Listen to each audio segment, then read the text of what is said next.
The communication screen flickered with red warning lights as Commander Cale Morrison sat in his command chair aboard the warship Dark Thunder. He had been drinking his morning coffee when the first message came through. Now, 3 hours later, his coffee was cold and forgotten. "Sir, we have another report," said Lieutenant Amy Watson from her station. Her voice was tight with worry. "The fourth hunting pack has gone silent." Morrison rubbed his tired eyes. In 30 years of military service with the Zephyrian Empire, he had never seen anything like this. The Vorthik were the perfect killing machines. Each beast stood 12 feet tall, with claws that could slice through steel and acid breath that melted armor. They had razor-sharp teeth, enhanced senses that could track prey from miles away, and thick hide that deflected most weapons. For 300 years, the Vorthik had been the terror of the galaxy. When the Empire wanted to conquer a new world, they sent the beasts first. The creatures would hunt down the native population, driving them into panic and despair. Then the Empire would arrive with their offer of surrender or total destruction. Every species chose surrender. Until now. "Show me the location again," Morrison ordered. The main screen displayed a green and blue planet spinning slowly in space. Prey World 7, as they called it, looked peaceful from orbit. The humans living there had been discovered only 6 months ago. They seemed primitive, using gunpowder weapons and metal vehicles that burned fossil fuels. Their largest cities held maybe 1 million people. Their technology was at least 500 years behind the Empire. It should have been easy. The Vorthik were sent down to do what they did best: hunt, kill, and terrify. Instead, something was killing them. "Captain Brooks, report to the bridge," Morrison said into his communicator. Captain Lisa Brooks arrived within minutes. She was a tall woman with short black hair and scars on her hands from many battles. She had worked with Vorthik hunting packs for 15 years and knew them better than anyone else on the ship. "What do you think is happening down there?" Morrison asked her. Brooks looked at the data on her portable screen. "I don't understand it, sir. The first pack went silent 3 days ago in the northern forest region. We found their tracking signals. Stopped suddenly, all at the same time. The second pack lasted 2 days in the eastern mountains before their signals died. The third pack made it only 6 hours in the southern swamps. And now the fourth pack? Dead or missing in the western plains. 12 Vorthik, all gone in less than 4 hours." Morrison stood up and walked to the main viewing screen. The planet looked so innocent. "What weapons do these humans have that could kill a Vorthik?" "According to our scouts, they use primitive rifles that fire small metal bullets. Some explosive devices. Nothing that should penetrate Vorthik hide." Brooks paused, then added, "Sir, I think we need to go down there and see for ourselves." Morrison nodded. "Prepare an investigation team. Full battle gear. I want Dr. Alex Carter with us too. Examine any remains we find." 2 hours later, Morrison stood in the shuttle bay, watching his team prepare. Lisa Brooks checked her energy rifle for the 3rd time. Dr. Alex Carter loaded his medical and scientific equipment into storage containers. 6 elite soldiers in full combat armor stood ready. The shuttle flight down to the planet's surface took 20 minutes. As they descended through the atmosphere, Morrison looked out the windows at the landscape below. Dense forests covered most of the northern continent. Mountains rose in jagged peaks to the east. Rivers cut through green valleys like silver ribbons. "Landing site ahead," announced the pilot. Coordinates matched the last known position of Hunting Pack Alpha. They landed in a clearing surrounded by tall trees. The air smelled of pine and earth. Birds sang in the branches above. It looked like paradise, not a battlefield where 12 killing machines had died. Brooks led them into the forest, following the tracking signals from the dead Vorthik. The team moved carefully, weapons ready, eyes scanning the trees for any Sign of danger. They found the first body after walking for 10 minutes. Vorthik lay on its side near a fallen log. Dr. Carter knelt beside the massive creature and began his examination. The beast's hide was torn open in several places, but not by energy weapons or advanced technology. "These wounds," Carter said, his voice puzzled. "They look like they were made by metal spikes. Sharp pieces of steel driven deep into the creatures." "Body? Spikes?" Morrison asked. "You mean like spears?" "No, sir. Look at this." Carter pointed to a hole in the ground near the creature's feet. "I think the Vorthik stepped into some kind of trap. Hidden spikes in a covered pit." Brooks shook her head. "That's impossible. Vorthik have enhanced senses. They can smell danger from a mile away. They would never step into a simple trap." They found the second body 50 yards away. This Vorthik had burns across its back and sides, but not from energy weapons. The burns looked like they came from some kind of chemical explosion. "Primitive. Explosives," Carter reported after examining the wounds. "Something that creates fire and metal fragments. But the placement is perfect. Someone knew exactly where to put the charges to cause maximum damage." The third and fourth bodies were found together near a stream. Both creatures lay tangled in what looked like metal cables. The wires had cut deep into their legs and necks. Blood stained the ground around them. "This one tried to use its acid breath," Carter said, pointing to burned vegetation nearby. "But look at this." He held up a piece of metal cable. "These wires are made from some kind of steel that resists acid. Someone knew about the Vorthik's abilities and prepared for them." Morrison felt a chill run down his spine. "You're saying someone studied our creatures? Learned their weaknesses?" "That's exactly what I'm saying, sir. They spent the next hour finding the remaining 8 bodies. Each Vorthik had died differently. Some were caught in explosions. Others fell into hidden pits filled with sharp stakes.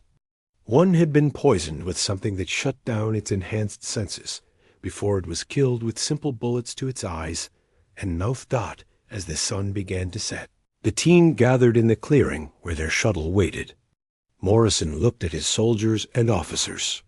Everyone had the same expression of confusion and worry. "Sir," Brooks said quietly, "whoever did this knows everything about the Vorthik. Their strengths, their weaknesses, their hunting patterns. This wasn't luck or accident. This was planned." Dr. Carter packed his equipment with shaking hands. "Commander, in all my years studying different species, I've never seen anything like this. These humans used primitive tools and basic materials, but their tactics were perfect. They turned the Vorthik's own abilities against them." Morrison activated his communicator.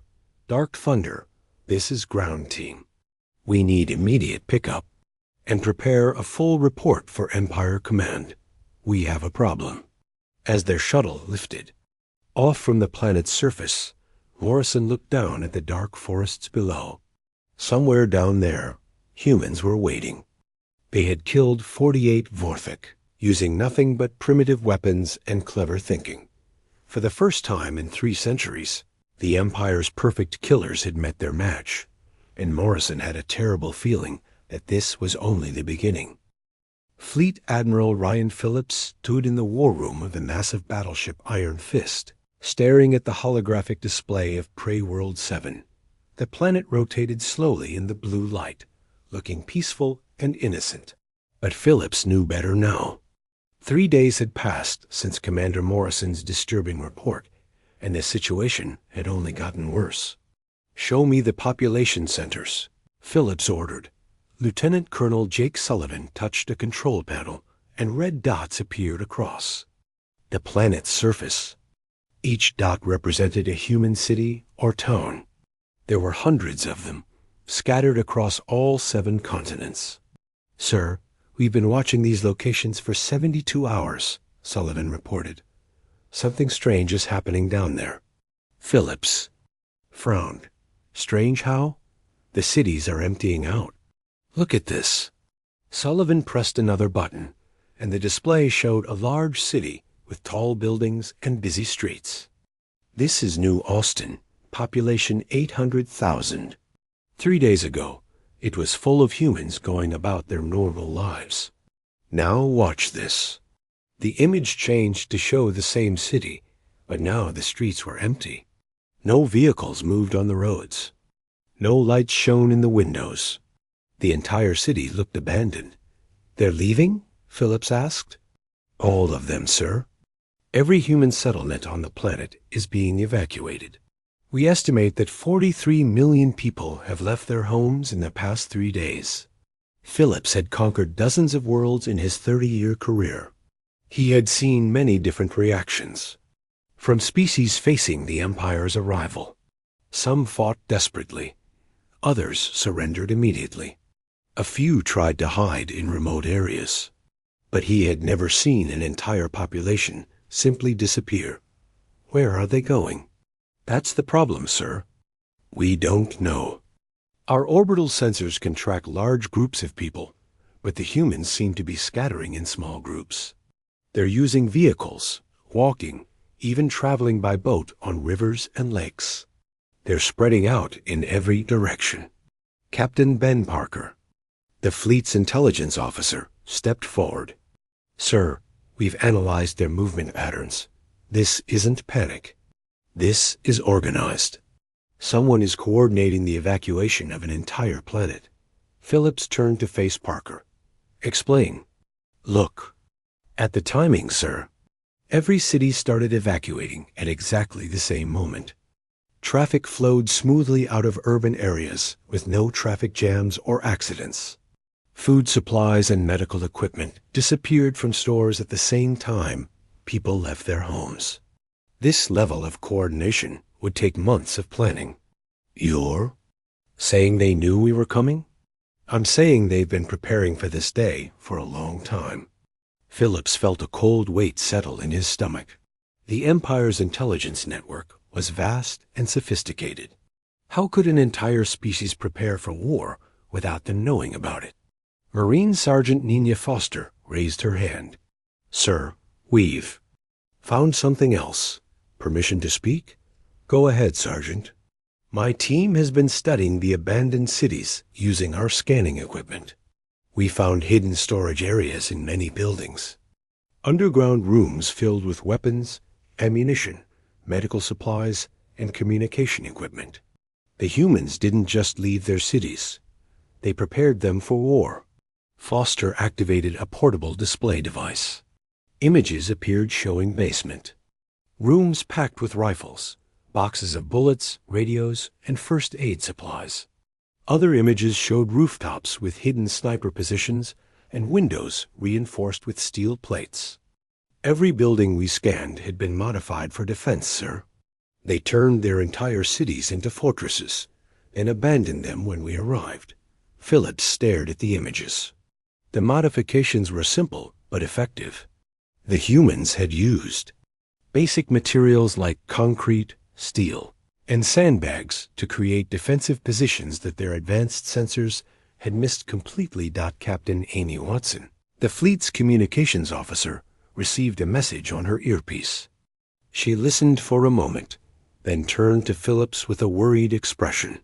Sir, we're getting reports from ground teams across the planet. Our soldiers are finding evidence of human activity everywhere, but no actual humans.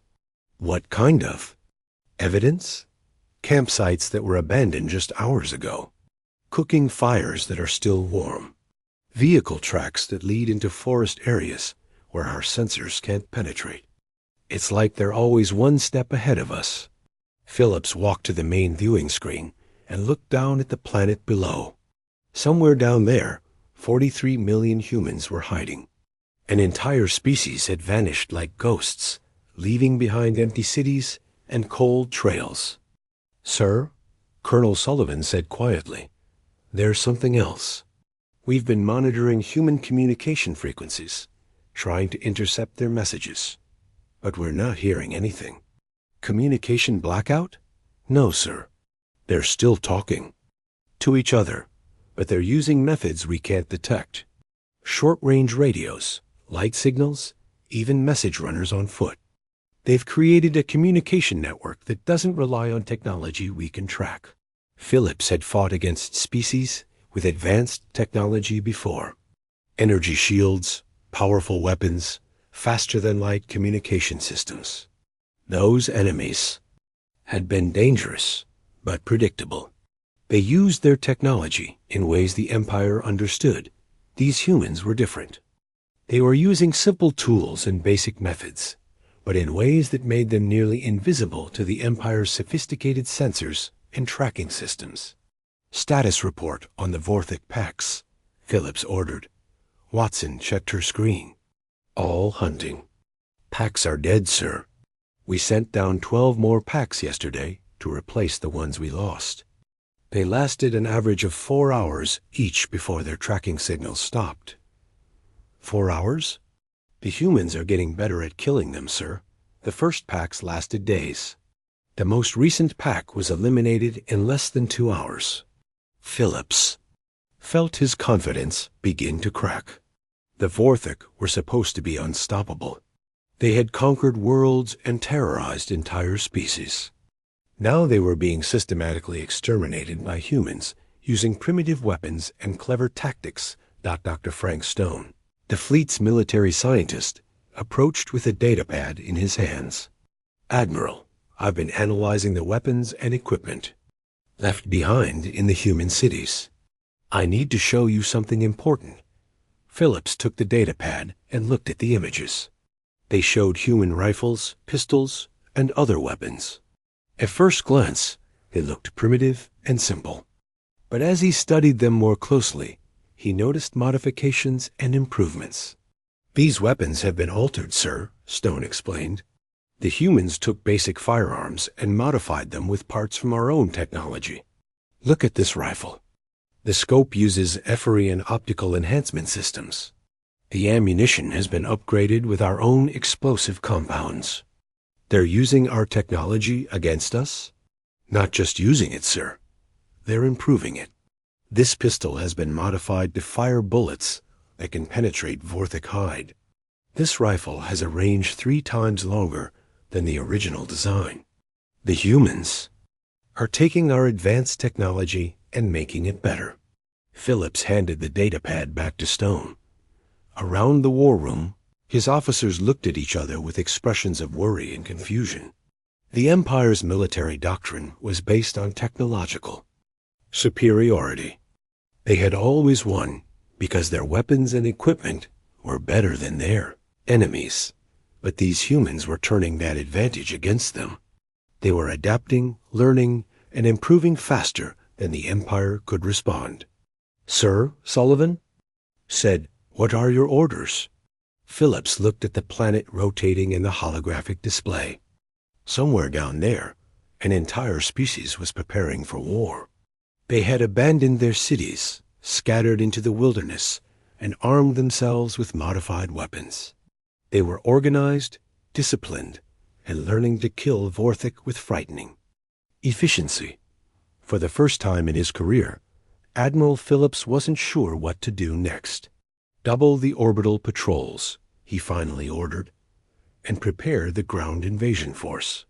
If these humans want to hide in the wilderness, we'll go find them." But even as he gave the orders, Phillips had a growing feeling that the humans weren't hiding at all. They were hunting. Colonel Marcus Bell stood at the edge of the forest, watching the morning mist rise from the valley below. 3 weeks had passed since the ground invasion began, and his confidence was shattered. He had led the Empire's finest soldiers into what should have been an easy hunt for scattered human refugees. Instead, his army was being picked apart piece by piece. "Sir, we've lost contact with Bravo Company," reported Sergeant Tony Miller, his voice tight with worry. "That's the 3rd unit to go missing this week." Bell closed his eyes and tried to control his anger. Bravo Company was 30 soldiers in full combat armor, armed with energy weapons and supported by hover vehicles. They had been patrolling the eastern sector, when their communication signals suddenly stopped. "When did we last hear from them?" "2 hours ago, sir. They reported finding an abandoned human camp and were moving in to investigate." Bell had heard this story too many times. His soldiers would find signs of human activity, move in to investigate, and then simply vanish. No distress calls, no. Sounds of battle, no bodies left behind. They just disappeared. "Send Delta Company to their last known position," Bell ordered. "Full combat alert. And I want constant communication every 5 minutes." Miller nodded and began speaking into his radio. Bell watched him coordinate the search effort, but his mind was elsewhere. In 30 years of military service, he had never lost soldiers like this. The humans weren't defeating his army in open battle. They were making it disappear. Dr. Helen Price, the expedition's military psychologist, approached with her datapad. She had been interviewing the few soldiers who had encountered humans and lived to tell about it. Her findings were disturbing. "Colonel, I need to show you something," she said. "The men who have seen these humans in action are all saying the same thing." "What are they saying?" "They describe the humans as moving through the forest like they were born there. No noise, no visible tracks, appearing and disappearing like ghosts." "But that's not the strangest part."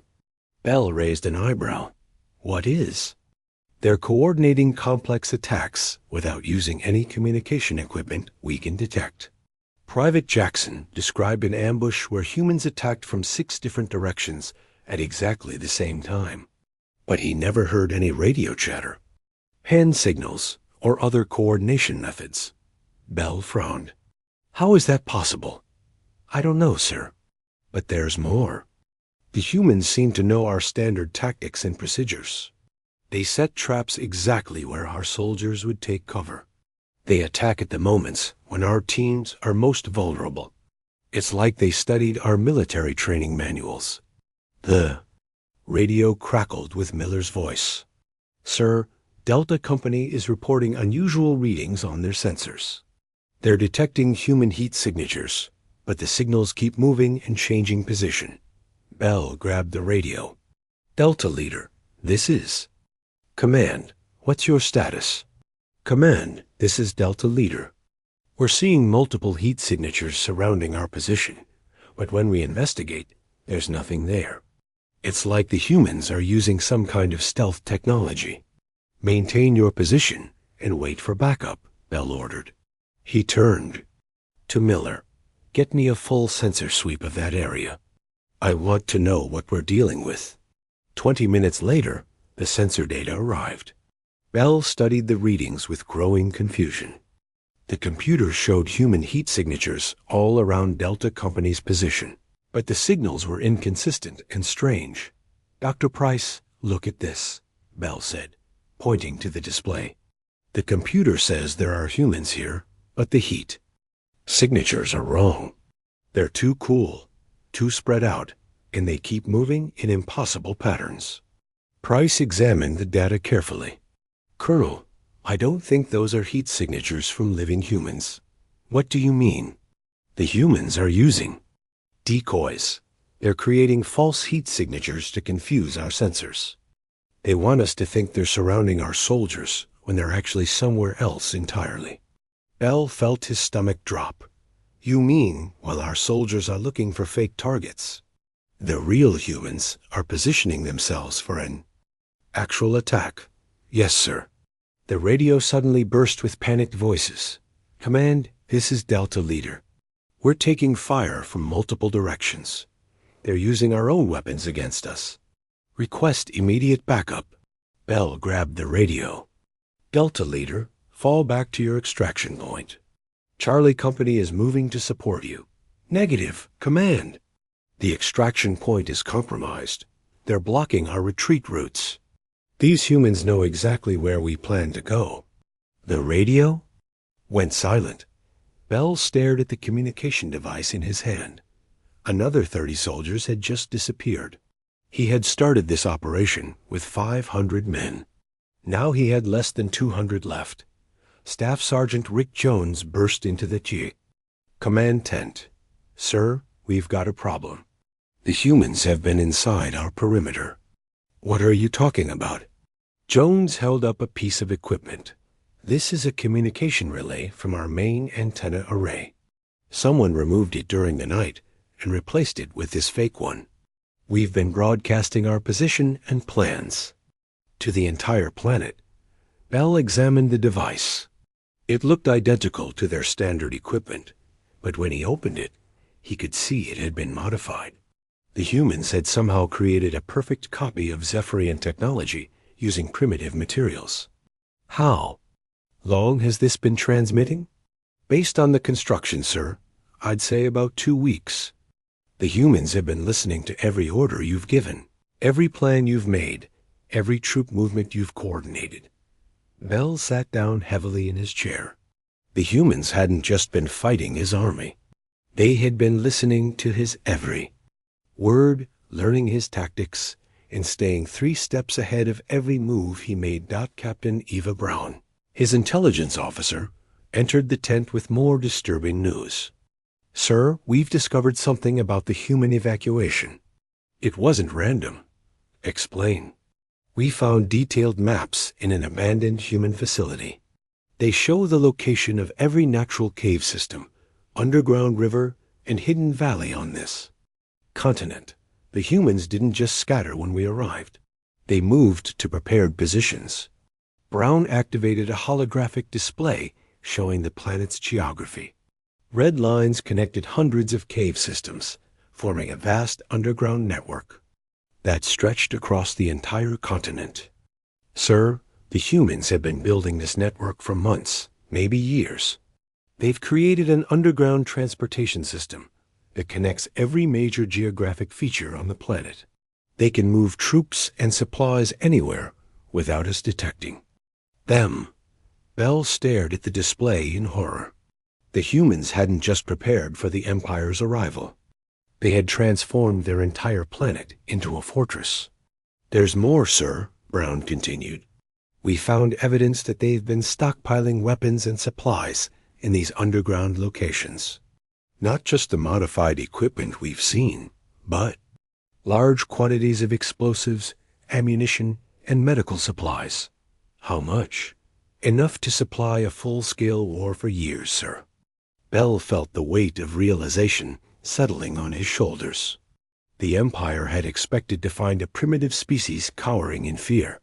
Instead, they had discovered a military force that had been preparing for this war longer than anyone realized. The radio crackled again. "Command, this is Echo Company. We're observing human activity in the northern sector. They appear to be setting up some kind of large-scale operation." Bell grabbed the radio. "Echo Leader, describe what you're seeing." "Sir, there are hundreds of humans moving through the forest. They're carrying heavy equipment and seem to be building something. But Command, there's something else. They're not trying to hide anymore. It's like they want us to see them." Bell felt a chill run down his spine. For weeks, the humans had been invisible, striking from the shadows and disappearing like ghosts. Now they were showing themselves openly. "Echo Leader, maintain observation, but do not engage. Report any changes immediately." Bell turned to his remaining officers. "Gentlemen, I think the humans are done playing games. Whatever they've been preparing for, it's about to begin." Outside the command tent, the forest was quiet except for the sound of wind in the trees. But Bell knew that somewhere in those woods, an entire species was preparing to show the Empire what humans could do when they stopped hiding and started fighting. General Chris Adams arrived on Prey World 7 with a reputation that struck fear into the hearts of 17 conquered species. He was the Empire's greatest military mind, a strategic genius who had never lost a battle in 40 years of service. When Fleet Admiral Phillips called for help, Adams came personally to solve the human problem. Standing in the command center of his mobile base, Adams studied the tactical displays with growing disbelief. In 3 days since his arrival, He had lost more soldiers than in his last 5 campaigns combined. The humans weren't just winning. They were making the Empire's finest military force look like untrained children. Intelligence Officer Lara. Hill approached with a stack of captured documents. General, we found these in a human outpost that was abandoned 2 hours before we arrived. I think you need to see them. Adams took the papers and began reading. The documents were written in the human language, which the Empire's computers could translate easily. What he read made his blood run cold. These are military training manuals, he said slowly, but not for farmers or merchants. These are professional. Soldier handbooks. Hill nodded grimly. Sir, look at the titles. Advanced Guerrilla Warfare Tactics, Survival and Evasion Techniques, Improvised Explosives and Booby Traps, Small Unit Leadership in Hostile Territory. Adams flipped through the pages, seeing detailed instructions for exactly the kind of warfare the humans had been using against them. Diagrams showed how to set up ambush, how to move silently through forests, how to coordinate attacks without radio communication. Where did these come from? That's the disturbing part, sir. According to the publication dates, these manuals are decades old. Some are over 100 years old. The humans have been studying warfare for their entire recorded history. Captain Sam Green, the base's tactical analyst, joined the conversation. General, we've been analyzing the human settlements we captured. Every building we searched contained some kind of military equipment or training materials. Adams looked up from the manuals. What kind of equipment? Weapons, ammunition, medical supplies, and communication gear. But also things like physical fitness equipment, obstacle courses, and combat training facilities. Sir, it appears that every human settlement had some kind of military training program. You mean they have soldiers living in their cities? No, sir, Green said quietly. I mean every human is a soldier. Look at this. Green activated a display showing photographs taken from abandoned human buildings. The images showed gymnasiums filled with exercise equipment, shooting ranges for weapons practice, and training courses designed to teach combat skills. We found these facilities in schools, community centers, even apartment buildings. The humans weren't just preparing some of their population for war. They were preparing all of them. Adams felt something he had never experienced before in his military career. Fear. Not fear of death in battle, but fear of an enemy he didn't understand. Dr. Frank Stone, the expedition's technology specialist, entered the command center carrying a modified human rifle. General, I've finished analyzing the weapons we captured. You're not going to like what I found. Adams examined the rifle. It looked primitive compared to Zephyrian energy weapons, but he could see modifications and improvements throughout the design. This weapon started as a basic projectile rifle, Stone explained. But the humans modified it using our own technology. The scope uses Zephyrian optical systems. The bullets are enhanced with our explosive compounds. The firing mechanism has been improved for greater accuracy and reliability. They're stealing our technology. It's more than that, sir. They're improving it. This rifle has better range and accuracy than the original human design. But it also has better performance than our standard infantry weapons. The humans took primitive technology, added our advanced systems, and created something better than either. Adams handed the rifle back to Stone. How is that possible? The humans approach technology differently than we do, sir. We build complex systems that work perfectly in ideal conditions. The humans build simple systems that work reliably in terrible conditions. When they combine their approach with our technology, they get weapons that are both advanced and nearly indestructible. Captain Laura Walsh, the communications officer, received an urgent message on her headset. General, we're getting reports from scout teams across the continent. The humans are moving. Moving how? Large groups are emerging from the underground network, and taking positions around our bases. But sir, they're not hiding anymore. Our scouts report seeing thousands of humans in organized military formations. Adams walked to the main tactical display. Red dots appeared across the map, showing human positions. There were far more dots than he had expected. How many humans are we tracking? Over 50,000 in this sector alone, sir. And the numbers keep growing. Adams stared at the display in shock. The Empire's intelligence reports had estimated the human military capability at a few thousand poorly equipped fighters. Now he was looking at evidence of a massive, well-organized army. Staff Sergeant Pete Collins burst into the command center. General, we have contact with human forces at the northern perimeter. They're requesting permission to speak with our commanding officer. The humans want to talk? Yes, sir? They sent a messenger under a white flag. He's asking for a meeting between military leaders. Adams had negotiated the surrender of many species during his career. Most enemies asked for talks when they realized they couldn't win. But something about this situation felt different. What does the messenger look like? Professional soldier, sir. Full military uniform, proper bearing, speaks our language perfectly. He addressed our guards by rank and followed proper military protocol. Adams made his decision. Bring him in, but maintain full security. 10 minutes later, the human messenger entered the command center.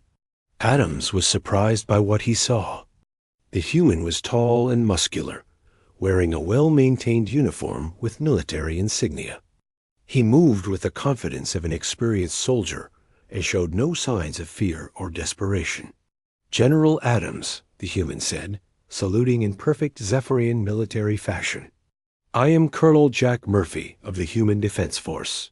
My commanding officer requests a meeting to discuss terms. Adams returned the salute automatically. Terms of surrender? Colonel Murphy smiled, but it wasn't a friendly expression. No, sir. Terms for your withdrawal from our planet. The command center fell. Silent. Adams felt his officers staring at him, waiting for his response. In 40 years of military service, no enemy had ever demanded his withdrawal. You're in no position to make demands, Colonel. With respect, General, I believe you're mistaken. About our position, may I? Murphy gestured toward the tactical display. Adams nodded, curious to see what the human would say. Murphy studied the red dots showing human positions around the Empire's bases. General, you currently have approximately 8,000 soldiers on our planet. We have mobilized 200,000 troops for this operation. Adams felt his confidence crack. 200,000? That's impossible. Every human adult on this planet has military training, General. When you invaded our world, you didn't attack a civilian population. You attacked an entire army that was pretending to be civilians. Murphy touched the display and new information. Peered. The red dots weren't just showing human positions. They were showing the size of each force. Adams realized that his army was completely surrounded by human forces that outnumbered them 25-1. For the past month, you've been fighting our advanced scouts and special forces units, Murphy continued. Those were our best soldiers, but they represent less than 1% of our total military capability. The rest of our army has been watching, learning your tactics, and preparing for the real battle. Adams looked around the command center. At his officers. Everyone had the same expression of shock and growing fear. General, Murphy said quietly, we know everything about your military doctrine, your weapons, your tactics, and your weaknesses. We've been studying the Zephyrian Empire for 6 months, ever since our deep space sensors detected your fleet approaching our system. 6 months? We've been preparing for this war since before you knew we existed. Every human on this planet has been training for the day when the Empire would come. We turned our entire civilization into a military force specifically designed to defeat your army. Adams realized that everything he thought he knew about this conflict was wrong. The humans hadn't been surprised by the invasion. They had been waiting for it. And now they were ready to show the Empire what happened when they stopped pretending to be helpless prey and revealed themselves as the predators they truly were. Major Pete Collins had never experienced anything like the attack that began at dawn on the 32nd day of the invasion. He woke to the sound of explosions coming from 7 different directions at once, and by the time he grabbed his weapon and reached his command post, the main perimeter was already breached. "Report!" he shouted over the noise of gunfire and explosions. First Lieutenant Kate Miller ran up to him, her uniform torn and covered in dirt. "Sir, they're hitting us from everywhere at once. North Gate, South Wall, East Perimeter, West Entrance, and they've somehow gotten inside the base." Collins looked around in confusion. The human attack wasn't following any military doctrine he knew.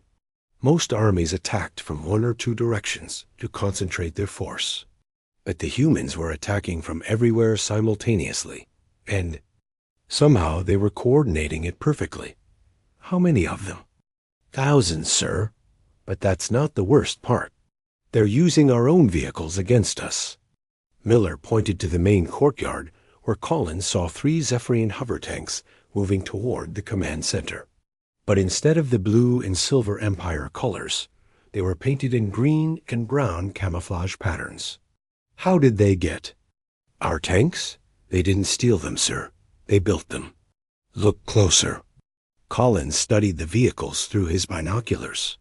The tanks looked like Zephyrian military equipment, but he could see differences. The armor was thicker, the weapons were larger, and they moved faster than the original design. They reverse engineered our technology and improved it, Miller explained. "Those tanks are better than anything we have." The sound of aircraft engines overhead made Collins look up. Human fighters were attacking the Zephyrian air support, but again, something was wrong. The human aircraft looked primitive, with propeller engines instead of advanced power systems. But they were outfighting the Empire's energy-powered fighters. How? Our primitive aircraft defeating our advanced fighters? Collins asked. Sergeant Rick Jones ran up with an answer. "Sir, I monitored their radio chatter. The human pilots are working together like they've been training as a team for years. Our pilots are good individual fighters, but the humans fight as a coordinated group." Collins watched as 3 human aircraft surrounded 1 Zephyrian fighter. The Empire pilot was more skilled and had better weapons, but the humans used teamwork and tactical coordination to overwhelm him. Within minutes, the Zephyrian fighter was shot down. "Sir," Miller said urgently, "we need to evacuate the command center. The humans have broken through the main defense line." Collins led his remaining soldiers toward the emergency bunker. But as they moved through the base, he saw something that changed his understanding of human warfare forever. The humans weren't just attacking. They were systematically capturing everything they could. Human soldiers were loading Zephyrian weapons, communication equipment, medical supplies, and technical manuals into vehicles. Other humans were herding captured Zephyrian soldiers into groups and questioning them in perfect Zephyrian language. They're not just trying to win this battle, Collins realized. They're gathering intelligence and equipment for the next battle. Colonel Eva Brown, who had been coordinating the defense from the communications center, caught up with Collins's group. "Major, I managed to monitor human radio traffic during the attack. You need to hear this." Brown activated her portable communication device. Voices speaking in the human language filled the air. The Empire's computers translated the words automatically. "Alpha Team, secure the technical laboratory. We need those computer systems intact. Bravo Team, medical supplies are our priority. Get everything you can carry. Charlie Team, make sure to capture at least 10 prisoners for questioning. We need to learn more about their fleet positions." Collins listened in amazement. The humans weren't fighting like desperate defenders trying to survive. They were fighting like professional soldiers, executing a carefully planned military operation. "There's more, sir," Brown said. "I intercepted communications between human units across the entire planet. This attack isn't just happening here. They're hitting every Zephyrian base simultaneously." "Simultaneously? How is that possible?" "Perfect coordination, sir. Every human unit began their attack at exactly the same moment, despite being separated by thousands of miles. That level of timing requires months of preparation and training." The bunker shook as another explosion hit nearby. Through the reinforced windows, Collins could see human soldiers advancing with a combination of captured Zephyrian energy weapons and their own modified projectile rifles. They moved with the precision of elite soldiers, but there were too many of them for that too. Be possible. First Lieutenant Kate Miller studied the attacking force through her scope. "Sir, these aren't elite soldiers. Look at them carefully." Collins raised his binoculars and examined the human attackers. Miller was right. The humans included people of all ages, from young adults to middle-aged civilians. Some were clearly professional soldiers, but others looked like they had civilian jobs before the war. "How are civilians fighting like professional soldiers?" "Because they are professional soldiers," Miller answered. "Every human on this planet has military training. The farmer who grows their food can also operate advanced weapons. The teacher who educates their children can also coordinate artillery strikes. The doctor who treats their sick can also plan military operations." Collins felt a chill of understanding. The Empire had been fighting what they thought was a small military force supported by helpless civilians. But there were no helpless civilians. Every human was a soldier. The radio crackled with a transmission from orbit. "Ground forces, this is Fleet Admiral Phillips."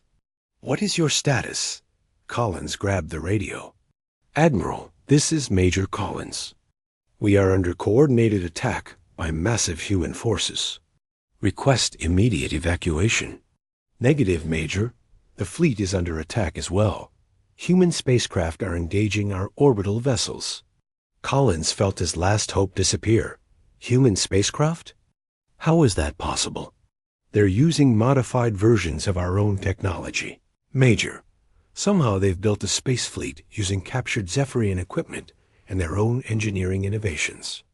We're taking heavy casualties." Through the bunker windows, Collins watched human soldiers methodically clearing the base.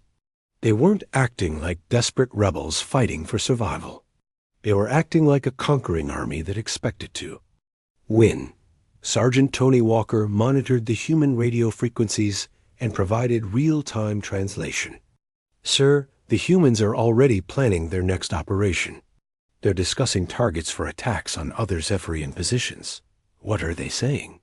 "They're coordinating with human forces on other continents. It sounds like this attack is just the beginning of a planet-wide offensive." Collins realized that the Empire had made a fundamental mistake. They had invaded a world thinking they were attacking a primitive species with limited military capability.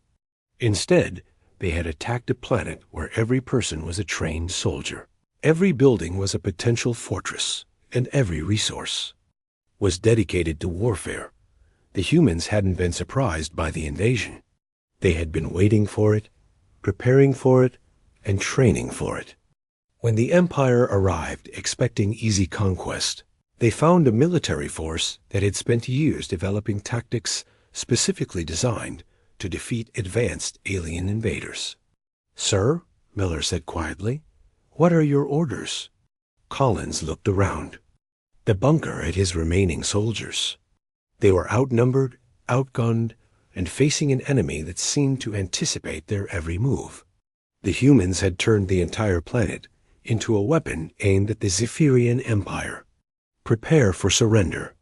"Negotiations," Collins said finally, "and hope that whatever these humans have planned for us is better than what they did to the Vorthik." Outside the bunker, human voices could be heard approaching. They weren't shouting or celebrating their victory. They were calmly discussing. technical specifications for captured equipment, and planning their next military operation.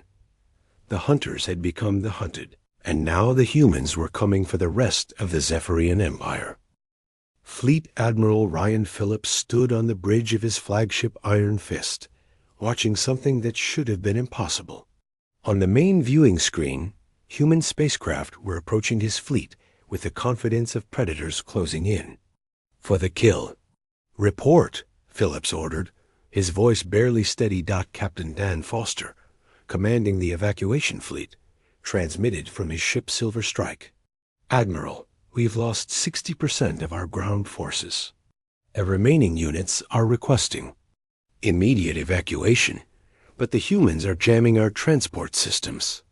Phillips studied the tactical display showing his fleet's position. 12 Zephyrian warships hung in orbit around Prey World 7, but they were no longer the hunters. Red dots on the screen showed dozens of human vessels rising from the planet's surface and moving to surround the Empire fleet. How did they build spacecraft so quickly? Phillips asked. Commander Sue Walsh, monitoring communications, provided the answer. "Sir, we've been intercepting human transmissions. They didn't build these ships recently. They've been working on them for months, hidden in underground facilities we never detected." Phillips watched as the human spacecraft moved into attack formation. The vessels looked strange, built from a combination of human engineering and captured Zephyrian technology. They were smaller than Empire warships, but moved faster and seemed to work together with perfect coordination. "Incoming transmission from the human fleet," Walsh reported. "Put it on screen." The face of a human male appeared on the main display. He wore a military uniform with insignia that Phillips didn't recognize. His expression was calm and professional, showing no fear of the massive Zephyrian fleet. "Admiral Phillips, I am Admiral Mike Carter of the Human Space Force. We need to talk." Phillips found his voice. "You're in no position to make demands, human." Admiral Carter smiled, but it wasn't a friendly expression. "Admiral, I think you misunderstand the situation. You came to our world to hunt us. We thank you for the training exercise. Now we know where you live." The word sent a chill through Phillips's spine. "What do you mean?" "Your ships carry navigation computers with detailed maps of Zephyrian space, including the locations of your home worlds and military bases. During our ground operations, we captured and downloaded that information." Phillips felt his confidence crumble. "You're bluffing." Carter touched something off-screen, and the display changed to show detailed star charts of Zephyrian territory. Phillips recognized the layouts of major Empire worlds, military installations, and fleet positions. "We know where your capital world is located, Admiral. We know the positions of your defense fleets. We know which worlds have civilian populations, and which are purely military installations. Your invasion gave us complete intelligence on the Zephyrian Empire." Captain Foster's voice crackled over the radio. "Admiral, human ships are moving to surround our formation. They're not just threatening us. They're positioning themselves to prevent our escape." Phillips looked at the tactical display again. The human vessels had moved into a perfect encirclement pattern. His fleet was trapped. "What do you want?" Phillips asked Carter. "Unconditional surrender of your fleet and all Empire forces in this system. Your soldiers will be treated according to the rules of war, but your ships and equipment will become property of the Human Defense Force." "And if I refuse?" Carter's expression hardened. "Then we'll take them anyway, and your crews won't survive." "The process. Admiral, your choice is simple. Surrender now and live, or fight and die. Either way, this fleet is not leaving our system." Phillips turned to his tactical officer. "What are our chances in a direct engagement?" Lieutenant Colonel Jake Sullivan studied his instruments. "Sir, the human ships are smaller, but faster than ours. They're using our own energy weapons, but with modifications that increase their power output. Based on their formation and movement patterns, they've been training specifically to fight Zephyrian vessels. How many human ships are we facing? 47 combat vessels, sir, plus support ships for boarding operations. Phillips had 12 warships against 47 human vessels. Under normal circumstances, Zephyrian ships were superior to anything most species could build. But these weren't normal circumstances. And the humans weren't like other species. Sir, Commander Walsh said urgently, I'm detecting energy readings from the human ships that don't match any known technology. They're not just using our weapons. They've improved them. On the viewing screen, Admiral Carter waited patiently for Phillips's response. Behind him, other human officers moved with the calm efficiency of experienced military personnel. These weren't desperate rebels fighting for survival. These were professional soldiers executing a well-planned operation. Admiral, Carter said, I'll give you 5 minutes to make your decision. After that, we begin our attack. I should mention that we've already sent scout ships toward your home territory. If this fleet doesn't surrender, those ships will carry word of your defeat back to the Empire. They'll also carry detailed plans for human military operations against Zephyrian worlds. Phillips felt the weight of realization settle on his shoulders.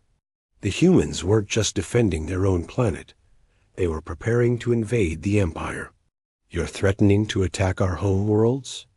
Admiral, you came to our world intending to slaughter our people and enslave our survivors. Did you expect us to simply forgive and forget? The Zephyrian Empire has terrorized this part of the galaxy for 3 centuries. That ends today. Dr. Frank Stone, analyzing the human ships from his laboratory, provided more disturbing information. Admiral, I've been studying the human vessel designs. They're not built for defense. They're built for long-range offensive operations. What do you mean? These ships have extended fuel capacity, advanced navigation systems, and modular weapon platforms. The humans didn't just build a defense fleet. They built an invasion fleet. Phillips looked around his bridge at his officers and crew. Everyone had the same expression of shock and growing fear.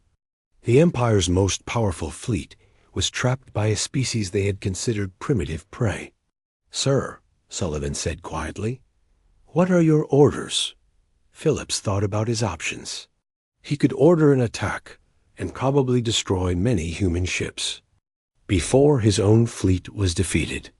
But the humans would still win, and they would carry news of the battle back to Empire space, along with detailed intelligence about Zephyrian military capabilities.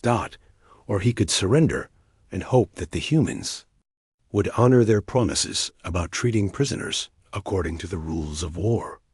Open a channel to all ships, Phillips ordered. Channel open, sir. All vessels, this is Admiral Phillips. Stand down weapons and prepare for surrender. Do not, repeat, do not resist boarding operations. On the viewing screen, Admiral Carter nodded with satisfaction. A wise decision, Admiral. Human boarding parties will take control of your ships within the hour. Your crews will be transferred to detention facilities on the planet's surface. What happens after that? After that, Admiral, the Human Defense Force begins operations against the Zephyrian Empire. Your invasion fleet came here to hunt us. Instead, you've given us everything we need to hunt you. Phillips watched as human ships moved toward his fleet to begin boarding operations. Around the bridge, his officers powered down their weapons and prepared for capture. Sir, Walsh said softly, I'm detecting more human ships rising from the planet. It looks like they're preparing a much larger fleet for long-range operations. Phillips closed his eyes. The Empire had sent its finest military force to conquer what they thought was a primitive world. Instead, they had awakened something far more dangerous than they could have imagined. The humans had spent their entire history learning to fight wars against superior enemies and win. They had turned their entire civilization into a weapon designed to defeat advanced alien invaders. And now they had captured the ships, technology, and intelligence they needed to take that weapon to the stars. The Zephyrian Empire had ruled the galaxy through fear and superior technology for 3 centuries. But they had made one critical mistake. They had tried to hunt a species that was born to be the ultimate hunter's dot as human soldiers boarded his ship. Phillips realized that the age of Zephyrian dominance was over. The humans were coming, and they were bringing with them everything they had learned from a lifetime of preparing for this moment. The galaxy was about to discover what happened when humanity stopped pretending to be prey and revealed itself as the apex predator truly was.